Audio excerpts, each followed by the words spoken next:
البصري دخل المسجد يوم الجمعة والإمام يخطب فصلى ركعتين ثم جلس. کا دیکھو ایک اور آ گئے. بے شک کتنے ہو گئے؟ 4 ہو گئے. اور ساری دنیا تو نہیں آئی. 3 کے 4 ہو گئے. کیا فرق پڑا؟ ایک طرف 4 آدمی ہے, ایک طرف ساری دنیا ہے. انما فعل الحسن اتباعا للحدیث. یہ ٹھیک ہے, وہ حضرت حسن حدیث شریف کا جو مطلب سمجھ رہے ہیں اس کے اعتبار سے انہوں نے عمل کیا اور ان کو کرنا چاہیے. لیکن حضرت حسن حدیث کا جو مطلب سمجھ رہے ہیں وہ تو سب پر حجت نہیں. ان کا سمجھنا تو سب پر حجت نہیں. وهو روى عن جابر عن النبي صلى الله عليه وسلم هذا الحديث. لا إله الكلام والإمام يخطب.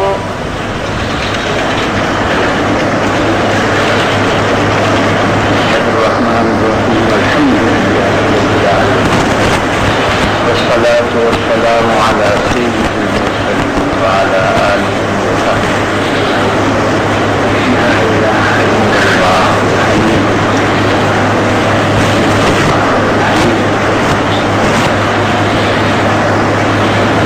یہ فرماتے ہیں کہ دوران خطبہ کلام جائز نہیں,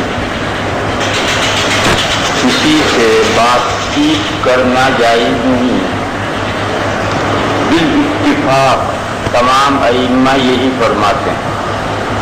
حضرت امام شافعی علیہ الرحمہ کا قول قدیم بھی یہی تھا, لیکن بعد میں حضرت کی رائے بدل گئی.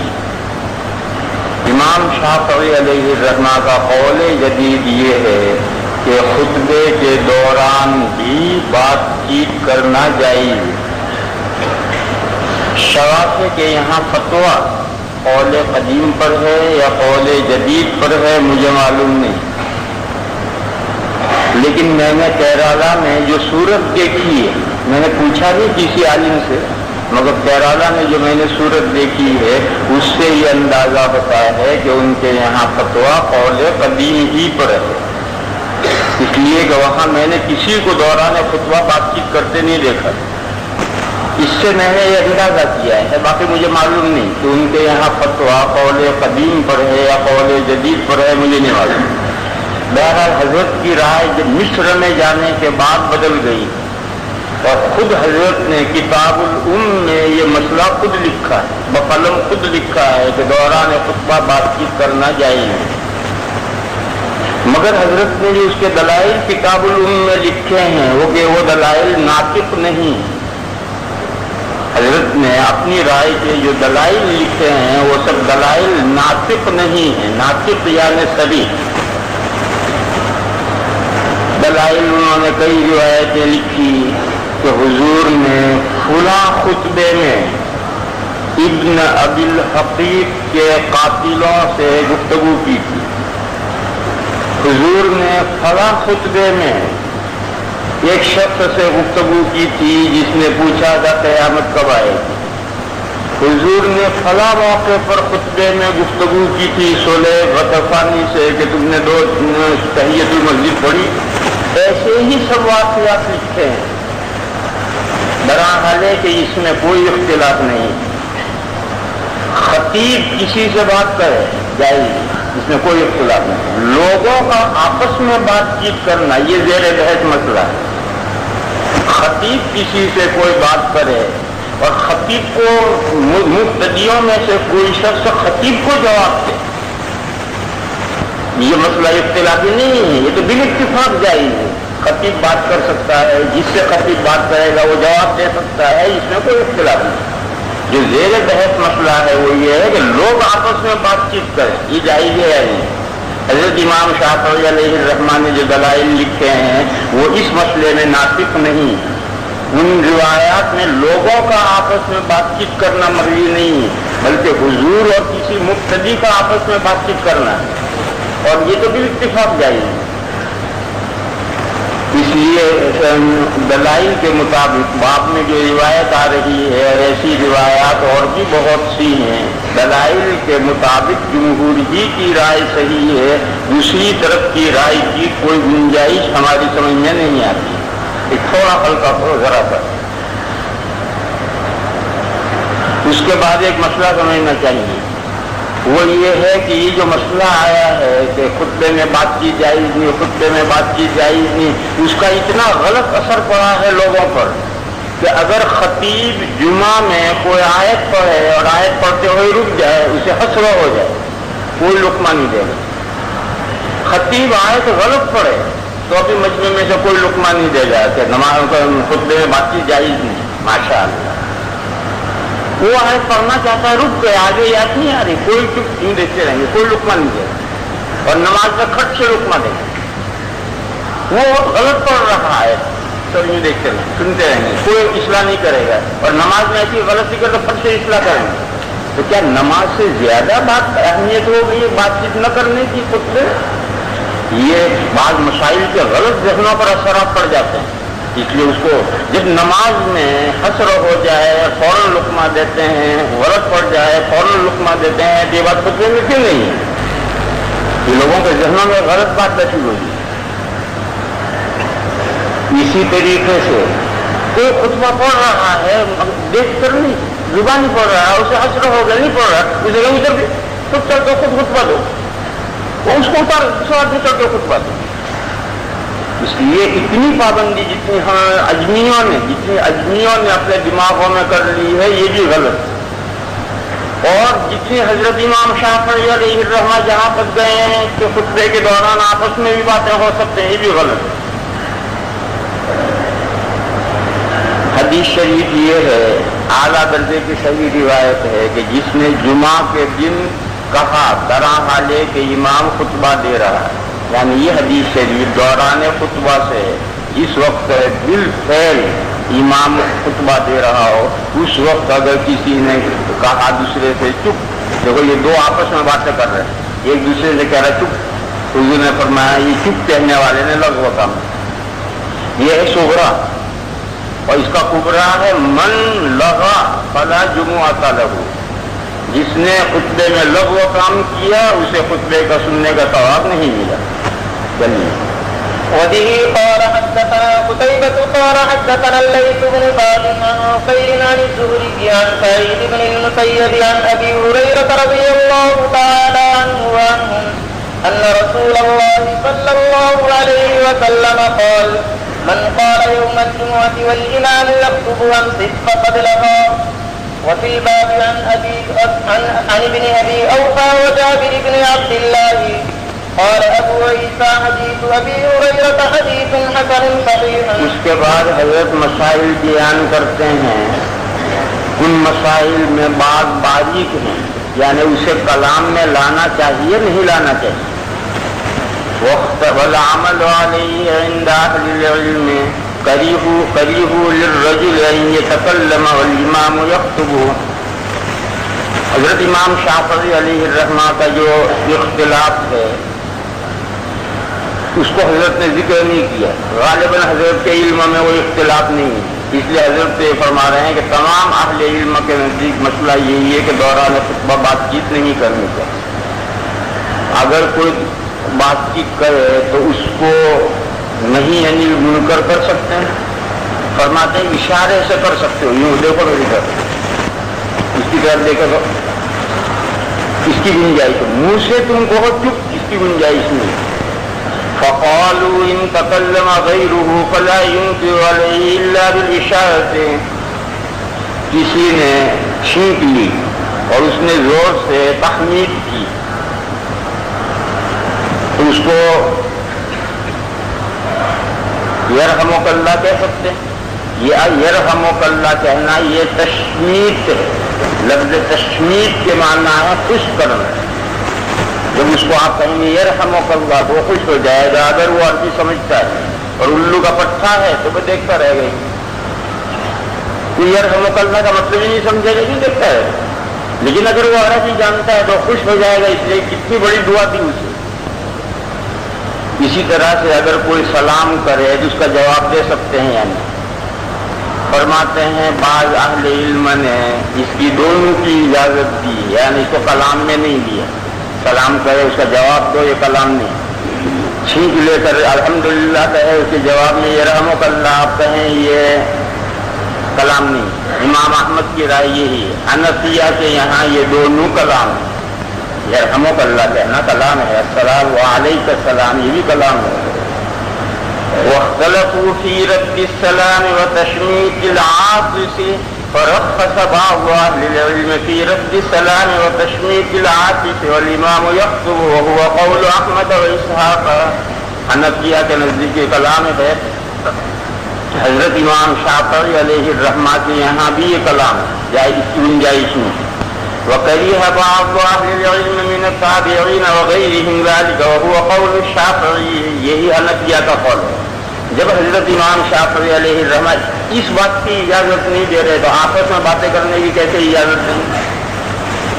لیکن یہ بات حضرت امام شافعی علیہ الرحمہ کے ان کے قول قدیم پر متفر ہے، قول جدید کا امام ترمذی کو علم ہی نہیں۔ چلیے في كراهية التخطي يوم الجمعة۔ خطوہ کے معنی قدم،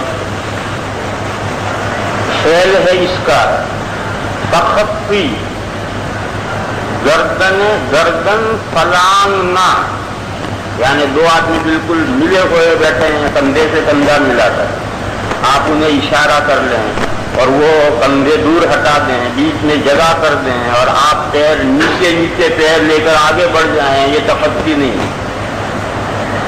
دو آدمی کندھے سے کندھے ملے بیٹھے ہیں اور آپ ان کے کندھوں پر سے پیر یوں کر کے یوں جاتے ہیں، یہ گردن فلانگنا، اور یہ شدید مکروہ ہے۔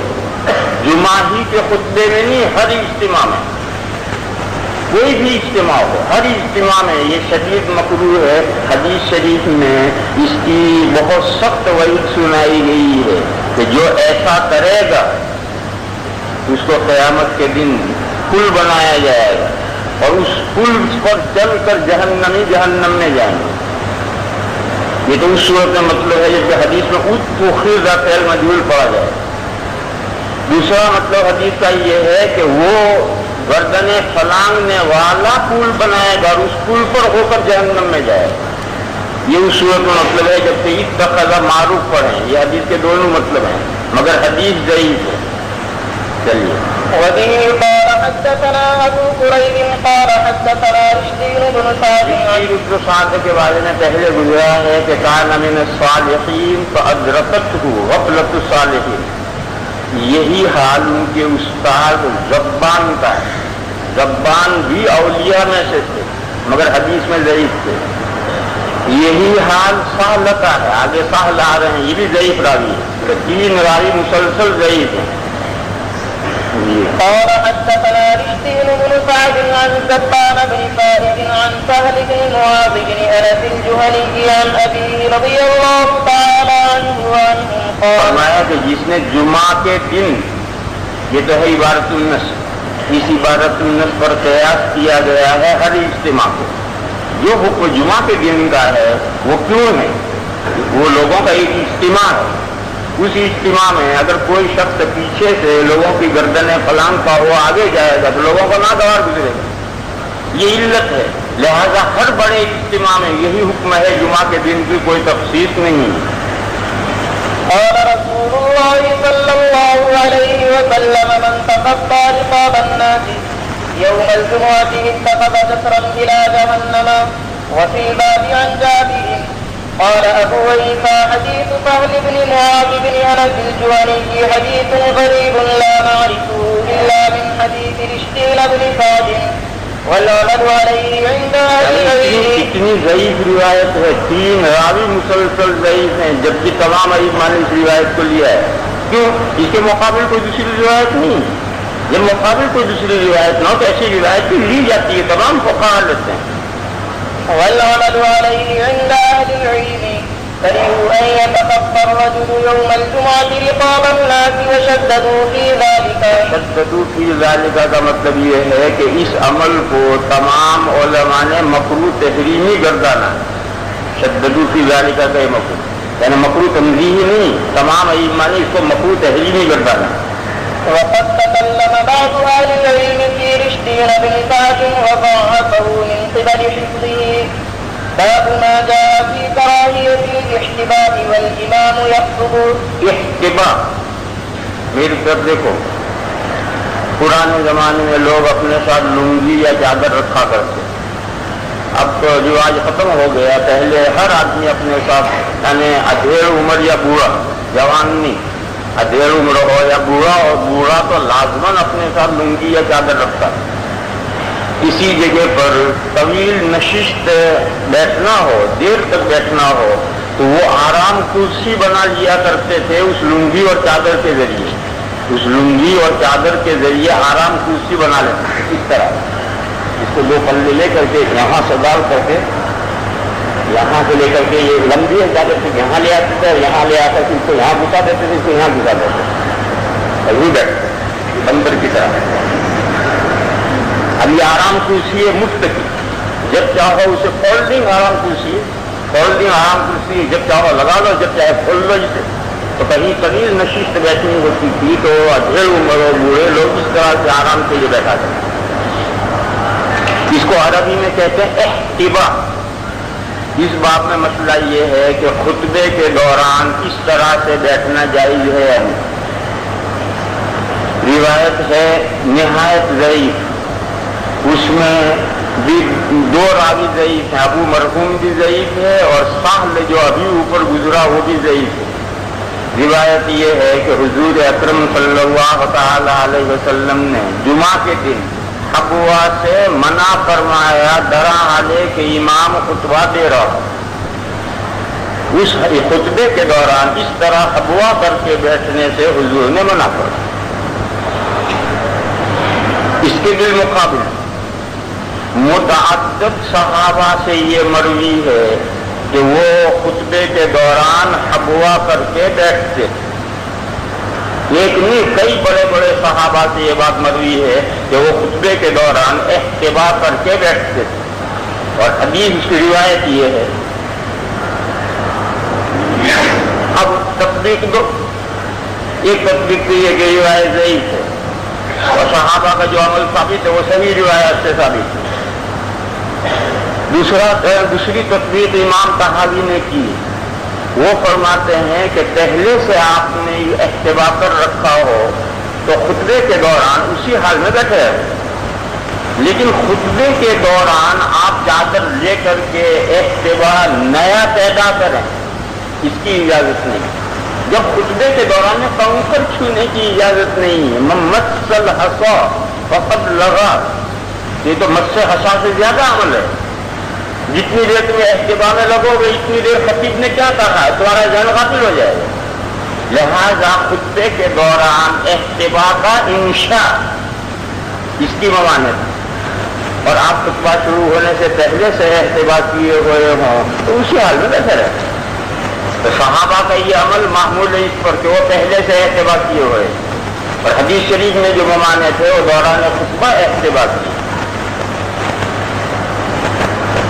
تیسری تطبیق میں دے رہا ہوں وہ یہ ہے کہ جیسے خطبے کے دوران چونکہ بہت جلدی آدمی آتا ہے، نہا دھو کر خوشبو لگا کر آتا ہے، اور اس نے خوشبو نہیں لگائی تو مسجد میں بہت سے لوگوں نے خوشبو لگا رکھی ہے، اس کی مہک پھیلتی ہے، فضا بہت خوشبودار ہو جاتی ہے. اس کی وجہ سے جمعہ کے خطبے میں نیند آنے کے امکانات بہت ہوتے ہیں. دوسرے وقت میں اتنی جلدی نیند نہیں آئے گی، جمعہ میں بہت جلدی نیند آئے گی. اس کے یہ اسباب ہے، نہا دھو کر آدمی آیا، اچھے کپڑے پہن کر کے آیا، مجموعہ بہت خوشبودار ہے، فضا بہت شاندار ہو رہی ہے، تو اس کی وجہ سے نیند آنے کا یہ بہت زیادہ امکان رہتا ہے. لہذا دوران خطبہ آپ کو کوئی ایسی حیثیت اختیار نہیں کرنی چاہیے کہ جس میں نیند آنے کا اندیشہ ہو. احتباء کی حالت میں بیٹھنا جس میں